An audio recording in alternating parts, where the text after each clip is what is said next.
Hello বন্ধুরা, কাল ছিল হচ্ছে ফলহারিণী অমাবস্যা। তো আমাদের পাড়ায় মা ফলহারিণী অমাবস্যার পুজো হচ্ছিল, তো পাড়াতে সে কারণে গিয়েছিলাম আর মায়ের কিছু পুজো দিয়েছিলাম। আর আমার ছেলের নামে পুজো দিয়েছি, ছেলে পুজো দিচ্ছে। আর হচ্ছে এই যে আমার ছেলে পুজো দিচ্ছে, ছেলের নাম গোত্র সব জিজ্ঞাসা করছে। আর তোমরা এই কন্টেনারগুলোকে দেখতে পাচ্ছ, এগুলো দেখে আশ্চর্য হওয়ার কিছু নেই।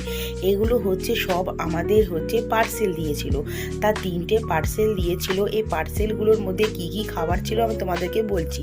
ভাত ছিল, ভেজ ডাল ছিল, পটল আলুর তরকারি ছিল, আর ছিল পনিরের তরকারি, তারপরে চাটনি পাঁপড় তো আছেই, আর পায়েস হচ্ছে, কমলাভোগ, আর একটা করে আম দিয়েছে। এটা হচ্ছে আমাদের 3টে পার্সেল দিয়েছে। আর বর গিয়েছিল এই পার্সেলগুলোকে নিয়ে এলো। আর বাকি এখানে প্রচুর অন্নকূট হবে, অনেকে লাইন দিয়ে আছে খাওয়ার জন্য, প্রচুর মানুষ এখানে খায়। তো আমরা খাইনি, এই হচ্ছে আমাদের পার্সেলগুলোকে নিয়ে আসা হয়েছে।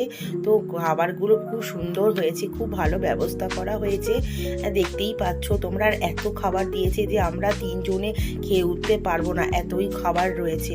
এই কারণের জন্য আমরা এই খাবারটা 5 জন মিলেই খেলাম, যে অতটা খাবার রাত্রিবেলা আমরা খেতে পারি না।